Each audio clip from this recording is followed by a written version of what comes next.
إلى الله بإذنه وسراجا منيرا. أما بعد فأعوذ بالله من الشيطان الرجيم. بسم الله الرحمن الرحيم. يا أيها الذين آمنوا اتقوا الله وكونوا مع الصادقين. أن اشكر لي ولوالدي إلي المصير. وقال الله تبارك وتعالى يا بني إنها إن تك مثقال حبة من خردل فتكن في صخرة أو في السماوات أو في الأرض يأت بها الله إن الله لطيف خبير. صدق الله العظيم. معزز مائیں اور بہنیں، اولاً تو میں معافی چاہتا ہوں کہ چند منٹ دیر ہو گئی، اس لیے کہ پروگرام اپنے وقت پر شروع ہونے کے بجائے 8-10 منٹ تاخیر ہو رہی، کیونکہ کچھ عوارضات اور مہمان کی مصروفیت تھی. تو سب سے پہلے تو میں اس سلسلے میں معافی چاہتا ہوں. میں نے جو آیت پڑھی ہے یہ عظیم ترین آیتیں ہیں. سب سے پہلی آیت کا ترجمہ یہ ہے کہ ایمان والوں، اللہ سے ڈرو اور سچے لوگوں کے ساتھ رہو. دوسری آیت کا ترجمہ یہ ہے، اللہ فرماتے ہیں میرا شکریہ ادا کرو اور اپنے والدین کی اطاعت کرو. تیسری آیت کا ترجمہ یہ ہے، حضرت لقمان علیہ السلام اپنے بیٹے کو نصیحت کرتے ہوئے فرماتے ہیں، اے میرے بیٹے، اگر رائی کے دانے کے برابر بھی کوئی چیز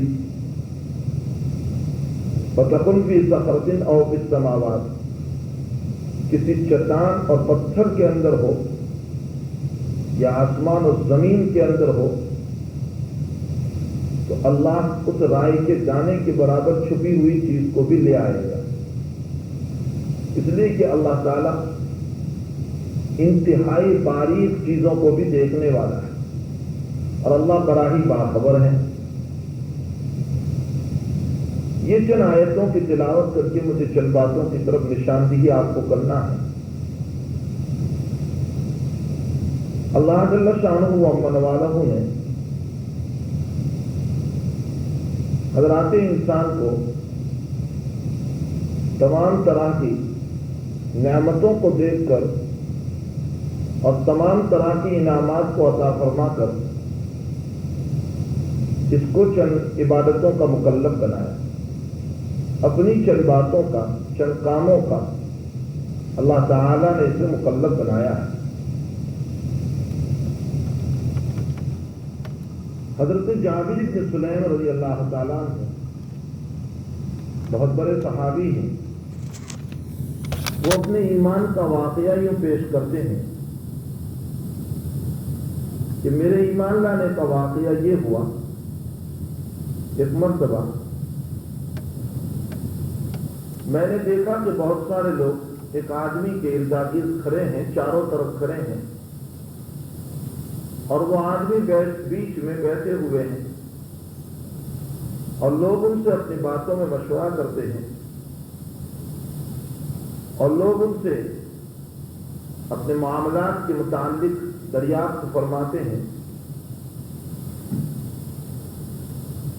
میں نے دیکھا کہ یہ انسان کوئی بڑا معلوم ہوتا ہے، اس لیے میں نے لوگوں سے پوچھا کہ یہ کون صاحب ہے؟ تو بتایا کہ یہ محمد رسول اللہ صلی اللہ علیہ وسلم ہے.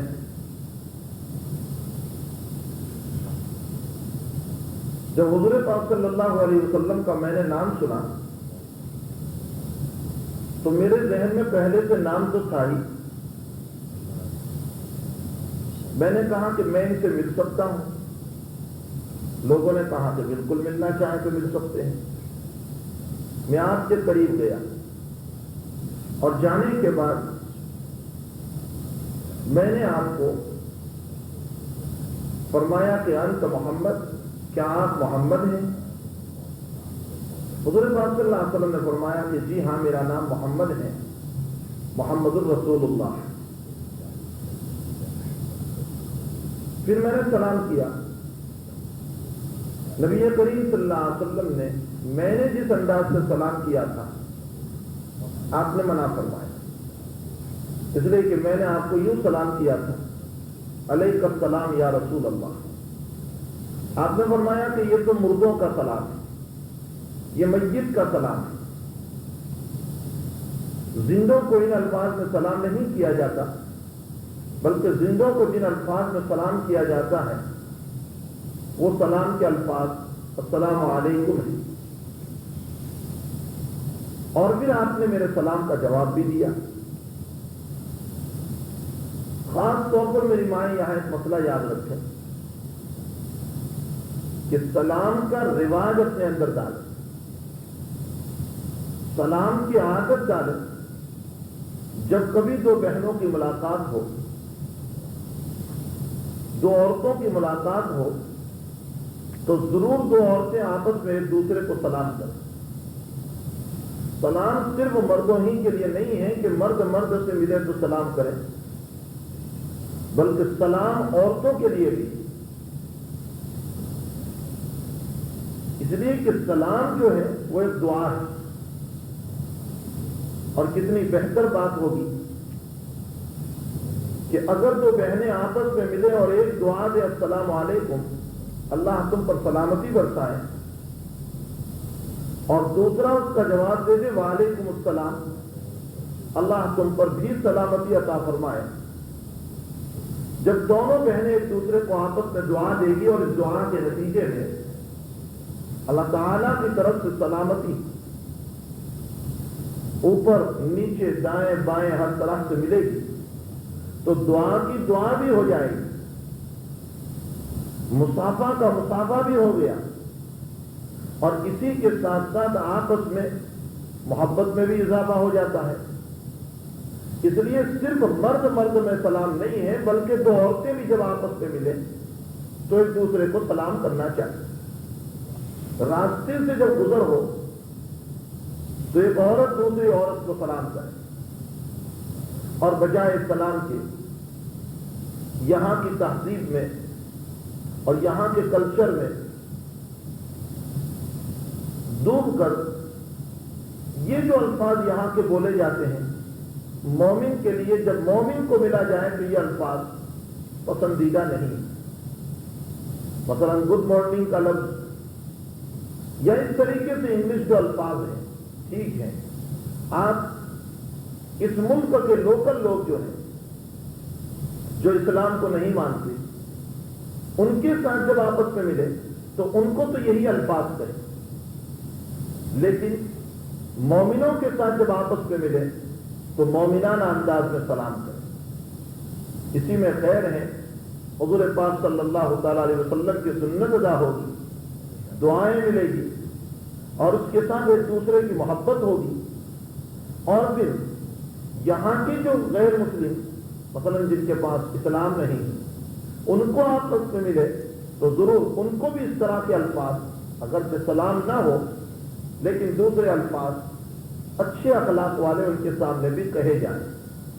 بہرحال جابر بن سلیم رضی اللہ تعالیٰ عنہ فرماتے ہیں کہ میں نے سلام کیا نبی کریم صلی اللہ علیہ وسلم کو، علیک السلام یا رسول اللہ کہہ. حضور پاک صلی اللہ علیہ وسلم نے سلام کا جواب پہلے تو مجھے فرمایا کہ دیکھو یہ جو تم نے سلام کا طریقہ اختیار کیا یہ تو مردوں کا سلام ہے، میت کا سلام ہے. زندوں کو سلام کرو تو السلام علیکم کہو.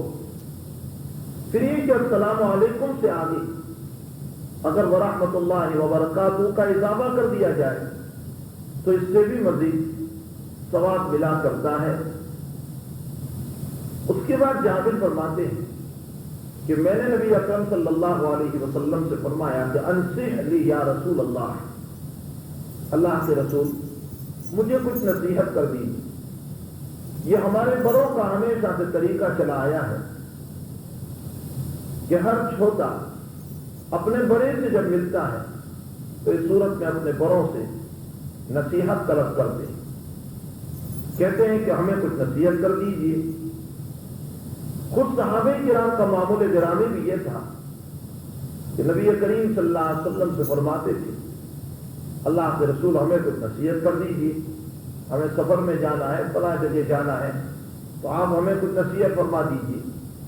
مثلا حضرت معاذ بن جبل رضی اللہ تعالیٰ عنہ نے جب یمن کی طرف جا رہے تھے گورنر بن کر، تو حضور پاک صلی اللہ علیہ وسلم سے فرمایا اللہ کے رسول کچھ نصیحت فرمائی۔ اللہ کے رسول نے کیا نصیحت فرمائی؟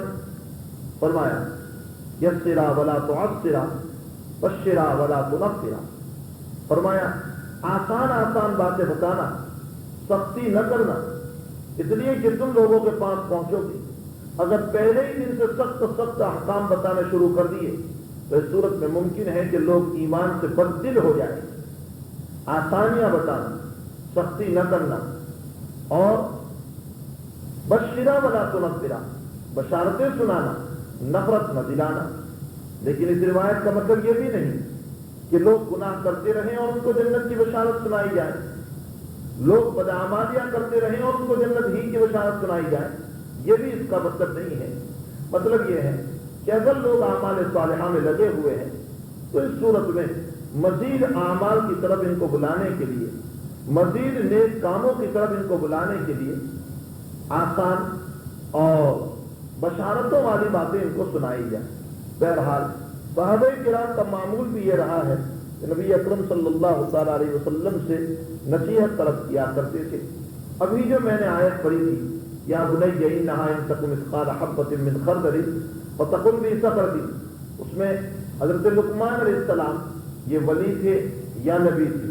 اس میں علماء کا اختلاف ہے، بعضوں نے کہا کہ نبی تھے، راجح قول یہ ہے کہ یہ اپنے زمانے کے بہت بڑے ولی تھے۔ بہرحال لقمان علیہ السلام کا معاملہ یہ ہے کہ اپنے بیٹے کو بہت ساری نصیحتیں فرمائی ہے، بہت نصیحتیں اپنے بیٹے کو کی تھی، اور لقمان کو بڑے دانا، بڑے عقلمند اور بڑے ہوشیار کہے جاتے تھے۔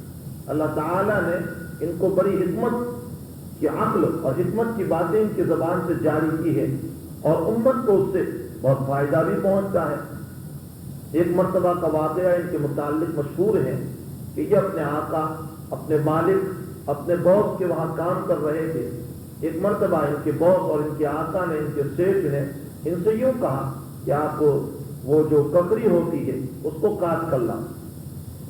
وہ ککڑی کاٹی اور اپنے آقا کے سامنے پیش کی، وہ بہت ہی کڑوی تھی، تو اس کے باس نے، لقمان علیہ السلام کے باس نے اس میں سے تھوڑا سا کھایا اور اس کو واپس کر دیا اور لقمان کو دے دیا اور کہا کہ تم ہی لے جاؤ، اس کو تم ہی کھا لو۔ وہ غصے میں اس لیے کہہ دیا کہ تم کھا لو، وجہ اس کی یہ کہ دیکھو تم نے کھانی اور بغیر چکے ہوئے میرے پاس لے آئے، یہ تو کڑوی سی چیز ہے، لیکن کہانی کی یہ کڑوی ہے۔ لقمان علیہ السلام کو دیا اور کہا کہ تم کھا جاؤ۔ حضرت لقمان علیہ السلام پوری کی پوری جتنی بھی اس کے اندر رکھی ہوئی تھی وہ مکمل کھا گئے۔ تو اس کے آقا نے پوچھا کہ یہ تو کڑوی تھی اور تم نے کیسے کھا لیا، بھلا تمہیں کڑوی بھی نہیں لگی ہے؟ تو لقمان علیہ السلام نے بڑا پیارا جواب دیا۔ لقمان علیہ السلام نے فرمایا کہ زندگی بھر آپ کے ہاتھوں سے میٹھی میٹھی نعمتیں کھائی ہے، اگر ایک مرتبہ کڑوی نعمت بھی آپ کے ہاتھوں سے مل جائے تو کیا ہوگا؟ میری ماں، اس میں ایک بہت بڑی عبرت کی چیز ہے، اور عبرت کا واقعہ ہے کہ اللہ تعالیٰ نے ہمیں تندرستی سے اور نہ معلوم کتنی میٹھی نعمتوں سے نواز رکھا ہے۔ اگر کبھی اللہ کی طرف سے کوئی معمولی مصیبت، کوئی بات بھی پیش آ جائے تو اپنے مالک اور اپنے خدا سے ناراض ہو کر منہ نہیں پھرا لینا چاہیے، اسی اللہ کے سامنے مانگنا، اسی کے سامنے گر گرانا، اسی کے سامنے رونا، اس کے علاوہ کوئی در بھی نظر نہیں آتا، کوئی خالق بھی نظر نہیں آتا، کوئی مالک بھی نظر نہیں آتا کہ جس کے دروازے پر جا کر ہم اپنے ہاتھوں کو پھیلائیں اور اس کے در پر مانگیں۔ شیخ سعدی رحمۃ اللہ علیہ بہت بڑے پائے کے بزرگ گزرے ہیں، انہوں نے ایک واقعہ لکھا ہے کہ ایک صاحب، ایک اللہ والے، ایک بزرگ زندگی گزر گئی، کبھی ان کی تہجد فوت نہیں ہوئی تھی، کبھی ان کی تہجد چھٹی نہیں تھی، ہمیشہ تہجد کے پابند، اور ایک مرتبہ ان کے بچے بھی ان کے ساتھ اٹھے ہوئے تھے، وہ تہجد کے لیے وضو کر رہے تھے، غیر سے آواز آئی، ارے تو روزانہ تہجد پڑھتا ہے لیکن ہمیں تیری نماز قبول نہیں۔ بچے نے بھی یہ بات سن لی، یا شاگرد تھا تو شاگرد نے بھی یہ بات سن لی تو بچے نے یا شاگرد نے یوں کہا ابا جی جب نماز ہی ہماری قبول نہیں ہوتی تو خاموں کا آپ تکلیف کیوں اٹھاتے ہو اور خاموں کا کیوں محنت کر رہے ہو، سو جاؤ، جب اللہ قبول ہی نہیں کر رہا ہے تو فائدہ کیا؟ تو اس بزرگ نے بڑا پیارا جواب دیا، فرمایا کہ بیٹے اگرچہ وہ قبول نہیں کر رہا لیکن اس خدا کے علاوہ میرا خدا بھی تو کوئی نہیں، اس مالک کے علاوہ کوئی میرا مالک بھی تو نہیں ہے، اس اللہ کے علاوہ میرا کوئی اللہ بھی تو نہیں ہے جس کے پاس میں ہاتھ پھیلاؤں اور جس کے پاس میں مانگوں، وہی میرا خالق، وہی میرا مالک اور وہی میرا آقا، وہی میرا داتا اور وہی میرا خدا ہے، میں اسی کے سامنے مانگوں گا اگرچہ وہ مجھے دھتکار دے، لیکن میرا کوئی مالک نظر نہیں آتا کہ اور مالک کے پاس چلا جاؤں، بس یہ تواضع، عاجزی، انکساری اور اسی خدا کے دروازے کو پکڑے رکھا تو اللہ نے پھر غیر سے آواز دی کہ آج تک جتنی عبادتیں ہم نے رد کر دی تھی ان تمام عبادتوں کو ہم نے قبول کر لی۔ تو حقیقت یہ عرض کرنا ہے کہ احکم الحاکمین کی طرف سے جب بہت سی نعمتیں ہمیں ملی ہوئی ہے، کبھی اگر کوئی کڑوی نعمت بھی مل جائے تو ہمیں خوشی کے ساتھ برداشت کر لینا چاہیے، اور اس سلسلے میں قطعاً اپنے دل کے اوپر بہار نہ لائیں، بوجھ نہ لائیں کہ بھلا ہمارے اوپر یہ مصیبت کیوں آ گئی، ہم بیمار کیوں ہو گئے، ہمارے اوپر حالات کیوں آئے۔ یہ خاص طور پر میری ماں بار بار اس لیے میں تاکید کر رہا ہوں کہ اس ملک میں جہاں اللہ کی نعمتیں بہت ہیں وہاں پر کچھ بیماریاں بھی زیادہ نظر آتی ہیں حالات کے اعتبار سے، اور یہاں کے ویدر کے اعتبار سے، ہوامان کے اعتبار سے بھی، اور کچھ سردی گرمی کے اثرات بھی ہوا کرتے ہیں، تو اس اعتبار سے کچھ بہت سارے مرد، بہت ساری عورتیں بیچاری بیمار بھی ہیں اور دعاؤں کی درخواستیں بھی کرتی رہتی ہے۔ اللہ تعالیٰ سب کو شفائے کاملہ عاجلہ مستمرہ نصیب فرمائے۔ تو عرض کرنے کا منشا یہ ہے کہ اللہ تعالیٰ کا شکریہ ادا کرنا چاہیے۔ اللہ تعالیٰ جس حالت میں رکھے وہ ماؤں سے زیادہ شفیق ہیں، وہ یقیناً ہمیں دکھی کرنا نہیں چاہتا ہے، اس نے جس عالم میں رکھا ہے وہ بہتر صورت ہے۔ تو بہرحال میں یہ عرض کر رہا تھا کہ لقمان علیہ السلام سے بہت تیری نصیحتیں مروی ہیں اور چھپی بھی ہے ان کی نصیحتیں، مثلا ایک کتاب چھپی ہے لقمان حکیم کی 100 نصیحتیں، اور اس میں عجیب عجیب نصیحتیں اپنے بیٹے کو انہوں نے کی ہے۔ مثلا ایک نصیحت تو اپنے بیٹے کو یوں کی، میرے بیٹے خاص یاد رکھیو، فرمایا کہ دیکھو جب نماز پڑھو تو نماز میں دل ایک خدا کو دینا، دو کو نہ دینا، اس لیے کہ ایک خدا کو دو گے تو اللہ اس دل میں رحمت اتارے گا، اور اگر دو کو دو گے تو اس صورت میں اللہ کی توجہ اس قلب پر نہیں ہوگی۔ ایک مرتبہ اپنے بیٹے کو نصیحت کرتے ہوئے یہ فرمایا، میرے بیٹے یہ بات خاص طور پر یاد رکھیو، جب بھی کھانے کے لیے بیٹھو تو دسترخوان پر یہ سوچ کر بیٹھیو کہ میرا حلق خراب نہ ہو جائے، میرا گلا خراب نہ ہو جائے۔ اور پھر سمجھایا کہ بیٹے گلا کے خراب ہونے کا مطلب یہ ہے کہ میرے حلق سے کوئی اللہ کا حرام کردہ لقمہ نہ اتر جائے، ناجائز لقمہ پیٹ میں نہ چلا جائے، اس لیے کہ حرام لقمہ جب پیٹ میں چلا جاتا ہے تو میری ماں 40 دن کی نمازیں قبول نہیں ہوتی، اللہ ان کی دعاؤں کو قبول نہیں کرتا۔ حدیث میں آتا ہے کہ بہت سارے لوگ لمبے لمبے ہاتھ کر کے دعائیں کرتے ہیں، فرمایا اللہم اللہم، اے اللہ وطعامہ حرام ولباسہ حرام وشرابہ حرام فانا یستجاب لہ، فرمایا لوگ لمبے لمبے ہاتھ کر کے دعائیں کرتے ہیں حالانکہ ان کا کھانا حرام، ان کا پینا حرام، ان کا لباس حرام، اللہ ان کی دعاؤں کو کہاں سے قبول کرے؟ اس لیے لقمان حکیم نے اپنے بیٹے کو نصیحت کی، بیٹا جب دسترخوان پر بیٹھو کھانے کے لیے تو اس بات کا خاص خیال رکھیو کہ دیکھو کوئی لقمہ ایسا پیٹ میں نہ چلا جائے کہ تمہارا حلق خراب ہو جائے۔ تو بڑی پیاری مثلا ایک نصیحت اپنے بیٹے کو کرتے ہوئے یہ فرمایا، بیٹے جب بھی کسی کے مکان میں جاؤ تو اس کے مکان میں ادھر ادھر نظر نہ دوڑانا، اس لیے کہ اس کے مکان میں دیواروں پر نظر دوڑاؤ گے تو شاید کسی چیز کے اوپر تمہاری نظر پڑ جائے اور تمہیں اچھی لگے تو وہ تمہیں چوری تک پہنچا دے۔ تو ایسی تو بہت ہی نصیحتیں لقمان حکیم نے فرمائی، جیسا کہ میں نے جو آیت پڑھی ہے اس کے اندر بھی لقمان حکیم کی یہی نصیحت۔ مثلا ایک نصیحت تو فرمائی، یا بنی اقم الصلاۃ وامر بالمعروف وانہی عن المنکر واصبر علی ما اصابک، فرمایا یا بنیا اقیم الصلاۃ، بیٹے نماز قائم کرو، وامر بالمعروف، بھلائی کا حکم کرو، ونہی عن المنکر، برائیوں سے روکو، واصبر علی ما اصابک، اور اچھے کام کے کہنے پر اور برے کاموں سے روکنے پر، جب تمہیں کوئی مصیبت پہنچے، لوگوں کی طرف سے تکلیفوں کی باتیں پہنچے، کوئی تمہارے خلاف بولنے لگے تو واصبر علی ما اصابک، فرمایا اس پر صبر کر لیجیو، ان ذلک لمن عزم الامور، یہ بہت اونچے کاموں میں سے۔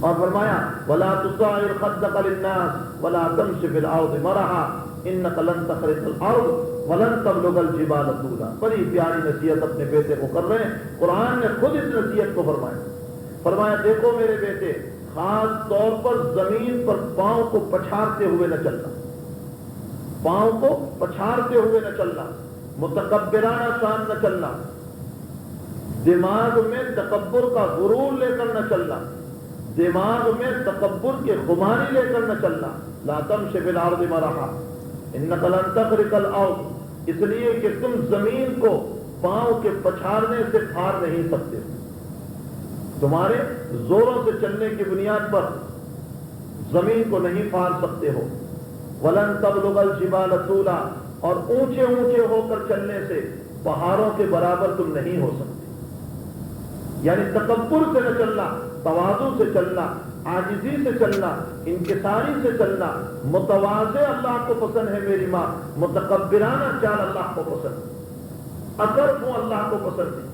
اور تکبر کس کو کہتے ہیں؟ تکبر اچھے کپڑے پہننے کا نام نہیں، تکبر اچھے شوز پہننے کا نام نہیں، تکبر ان چیزوں کا نام نہیں ہے، تکبر نام ہے اس بات کا کہ تم اپنے آپ کو بڑا سمجھ کر دوسروں کو حقیر سمجھو، اپنے آپ کو اچھے کپڑے میں دیکھ کر دوسروں کو ذلیل سمجھو، اپنے آپ کو اعلیٰ کپڑوں میں دیکھ کر دوسروں کو حقارت کی نظر سے دیکھو، اور اگر کوئی حق بات کہے تو اسے قبول نہ کرو باوجود کہ آپ جانتے ہیں کہ وہ جو کہہ رہا ہے وہ صحیح ہے، اس کو تکبر کہا جاتا ہے۔ باقی اگر اللہ نے دیا ہے، اچھا پہننے سے انکار نہیں، اچھا کھانے سے انکار نہیں، اچھے مکان سے انکار نہیں، خود نبی اکرم صلی اللہ تعالیٰ علیہ وسلم فرماتے ہیں ان اللہ تعالیٰ یرا اثر نعمتہ علی عبدی، اللہ اپنے بندوں پر اپنی دی ہوئی نعمت کو دیکھنا چاہتا ہے، اللہ نے اپنے بندوں اور بندیوں کو جو نعمت دے رکھی ہے اللہ اس کو دیکھنا چاہتا ہے، اگر اللہ نے دیا ہے کھائیں پیئیں پہنے رہیں، انکار نہیں ہے اس سے، اس لیے کہ اللہ نے دیا ہو پھر بھی غریب بننا یہ اللہ کی ناشکری ہے، اللہ نے دیا ہو پھر بھی نہ کھانا یہ اللہ کی ناشکری ہے، اللہ نے دیا ہو پھر بھی نہ پہننا یہ اللہ کی ناشکری ہے، دیا ہے خوب پہنے خوب کھائے لیکن اس کے ساتھ کسی کو حقیر نہ سمجھے بلکہ اللہ کا شکر ادا کرتے ہیں۔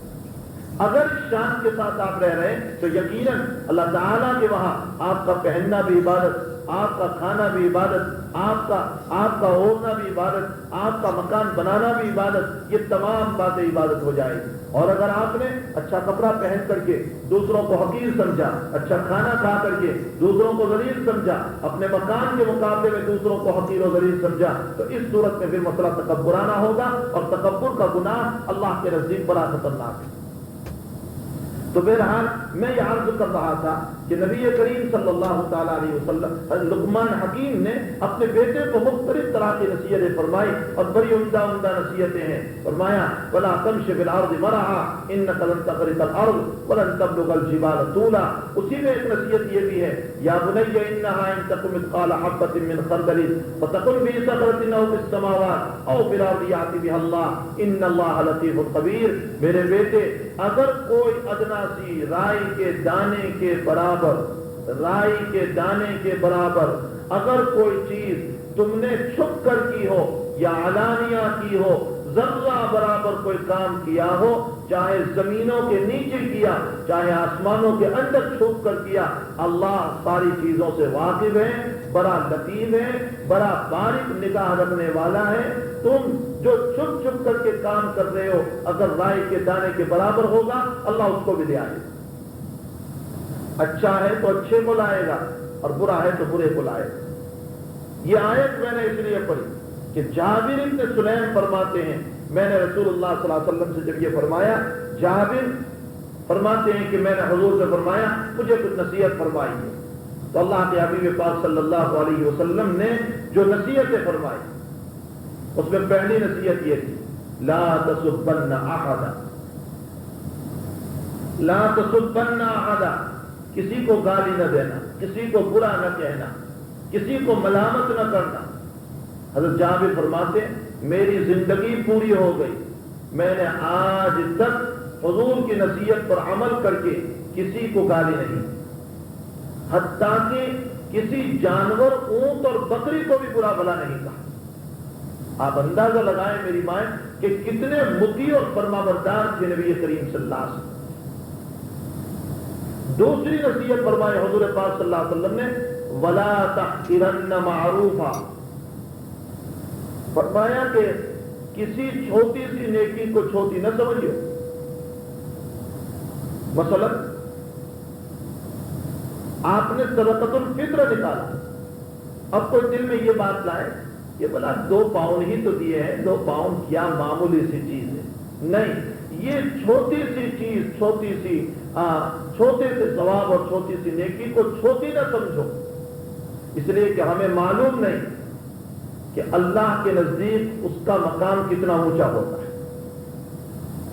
یہی وجہ ہے کہ حدیث میں آتا ہے اگر کوئی آدمی اخلاص کے ساتھ کھجور کا 1 دانہ صدقہ کرتا ہے اس انداز میں کہ دیا تو دائیں ہاتھ سے دیا بائیں کو پتہ نہیں چلا، خاص میری ماں اس بات کو یاد رکھی، کسی کو دینے کے بعد احسان نہ جتائیے۔ دیکھو اس بات کو خاص یاد رکھیو، کسی کو دینے کے بعد احسان نہ جتائیے۔ اللہ نے آپ کو اتنا دیا ہے، اللہ نے کبھی احسان جتایا تمہارے اوپر؟ یا اللہ تعالیٰ نے کبھی یہ کام کیا کہ چلو اللہ کی اطاعت نہیں کرتی تو گھر سے نکال دو؟ کبھی خدا احسان نہیں جتاتا، حالانکہ وہ خدا تو احسان جتا سکتا ہے، اس کو حق ہے احسان جتانے، پھر بھی وہ نہیں کہتا۔ تو آپ کسی کا تعاون کر کے، مدد کر کے احسان نہ جتائیں۔ میں نے کل رات بھی روایت پیش کی تھی عشاء کے بعد کے بیان میں مردوں کے اندر، شاید آپ نے اس کانر پہ سنی ہو، نبی کریم صلی اللہ علیہ وسلم فرماتے ہیں جو دنیا میں کسی کو احسان کر کے احسان جتاتا ہے اور احسان کر کے پھر اس کو رسوا کرتا ہے، ذلیل کرتا ہے، حدیث میں آتا ہے کہ اللہ تعالیٰ کل قیامت کے دن اس کے چہرے کے انوارات ختم کر دے گے، اس کے چہرے کو بے نور بنا دے گی، اس کے چہرے کو ذلیل بنا دے گی، اس کو لوگوں کے سامنے ذلیل کریں گے اس انداز میں کہ حدیث میں یہ بھی آیا کہ فرشتہ اعلان کرتا پھرے گا یہ وہ انسان ہے جو دنیا میں احسان کر کے لوگوں کو ذلیل کیا کرتا تھا، آج اللہ نے اس کی ذلتی کا یہ فیصلہ کیا۔ اس لیے خاص طور پر اس بات کا لحاظ رکھیں کہ ایک تو احسان کر کے جتائیں نہیں، اور جو نیکی آپ کریں اس کو چھوٹی نہ سمجھیں، چاہے چھوٹی ہی چیز ہو۔ سبحان اللہ آپ نے پڑھا، اس کو حقیر نہ سمجھیں، الحمدللہ آپ نے پڑھا، اس کو معمولی نہ سمجھیں، اللہ اکبر آپ نے پڑھا، اس کو حقیر نہ سمجھیں، نمازیں آپ نے پڑھی، اس کو معمولی نہ سمجھو۔ یہ تمام کی تمام نعمتیں بڑی اونچی ہیں، لا تحقرن معروفا، کسی چھوٹی سی نعمت کو بھی، چھوٹی سی نیکی کو بھی حقیر نہ جانی۔ بس حضرت لقمان نے بھی اپنے بیٹے کو یہی نصیحت فرمائی، یا بنی انہا ان تک مثقال حبۃ من خردل فتکن فی صخرۃ او فی السماوات، جو بھی چھوٹی سے چھوٹی نیکی یا چھوٹے سے چھوٹا گناہ کیا ہوگا کل قیامت کے دن اللہ تعالی تمام چیزوں کو حاضر کر دے، اس لیے کہ وہ علیم بذات الصدور ہے، وہ دلوں کی باتوں کو جانتا ہے، وہ یعلم خائنۃ الاعین ہے، وہ آنکھوں کی خیانت کو جانتا ہے، اور اس نے ہمارے دائیں بائیں 2 CID بٹھا رکھے ہیں جن کو کرامن کاتبین کہا جاتا ہے۔ یہ دونوں کے دونوں فرشتے ہمارے سارے اعمال، ساری نقل و حرکت، ساری آنکھوں کی حرکت، ساری زبان کی حرکتیں، سارے ہاتھ کی حرکتیں، سارے پاؤں کی حرکتوں کو تمام کو یہ جمع کیا ہوا ہے۔ کل قیامت کے دن اللہ کے سامنے نام اعمال جب کھولا جائے گا تب ہم پتہ چلے گا کہ ہم نے دنیا میں کیا کام کیا۔ یہی وجہ ہے کہ حدیث میں یہ بھی آتا ہے کہ قیامت کے دن ایک بندے کو لایا جائے گا جس کے 99 دفتر جو ہیں وہ گناہوں سے بھرے ہوئے ہوں، ساری بکس گناہوں سے بھری ہوئی، اور ایک ایک بک اتنی بڑی ہوگی جہاں تک اس کی نظر پہنچے. اللہ فرمائیں گے یہ سارے گناہ تو نے کیے؟ وہ کہے گا جی. اب یہ کہے گا آپ تو میری خیر دی. اللہ اتنے میں ایک پرچی دے گا اس کو، چھوٹا سا کاغذ، اس میں لکھا ہوا ہوگا لا الہ الا اللہ محمد الرسول اللہ. اللہ کہے گا اس پرچی کو لے جا اور تیرے نیکی کے پلڑے میں رکھ دے. وہ کہے گا یہ اللہ اتنے سارے دفتروں کے مقابلے میں اس پرچی کی کیا حیثیت؟ اللہ فرمائیں گے تو جا تو صحیح. بس وہ رکھے گا اور اس کی نیکیوں کا پردہ جھک جائے گا.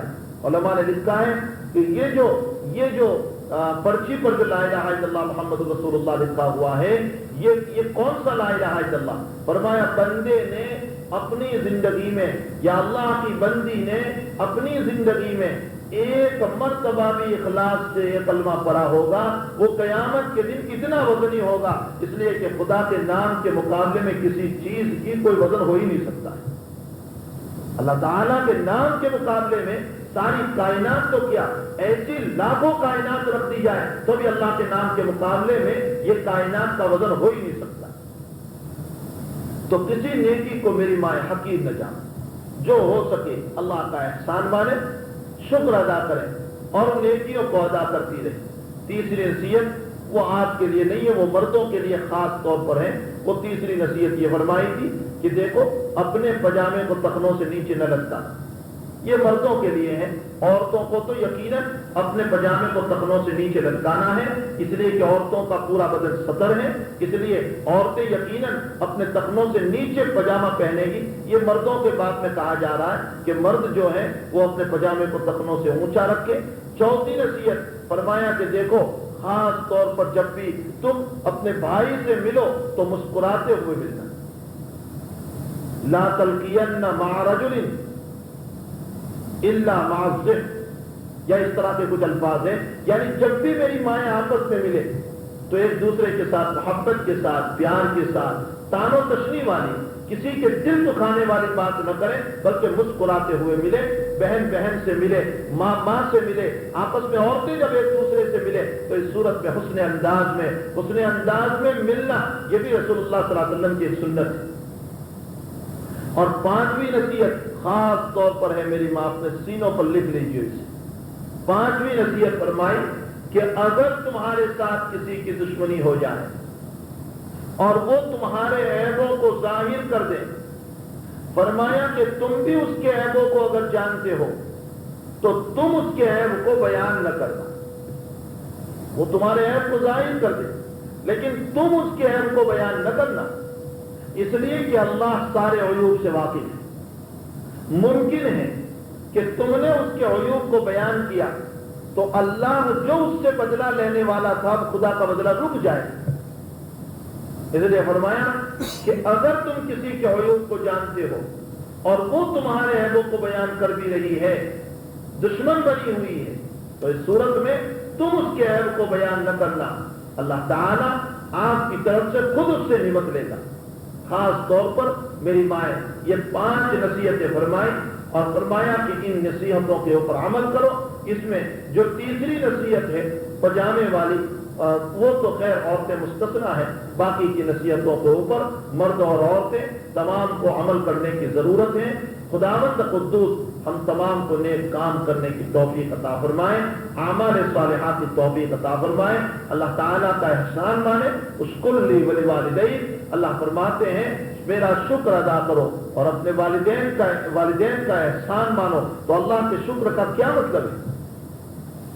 اللہ کے شکر کا مطلب یہ ہے کہ حکم الحاکمین کے ہم عبادت کرنے والے ہو، اللہ کو راضی کرنے والے اعمال کرنے والے ہو. دیکھو آج سے مستقلاً اللہ تعالیٰ آخری عشرے کو شروع فرما رہے ہیں. جانتی بھی ہو یہ آخری عشرے کے اندر اللہ کی کیا نعمتیں ملتی ہیں. فرمایا پہلا عشرہ جو تھا وہ رحمتوں کا عشرہ تھا، وہ بھی ہاتھوں سے چلا گیا، کھیل میں چلا گیا، باتیں کرتے کرتے نکل گیا. دوسرے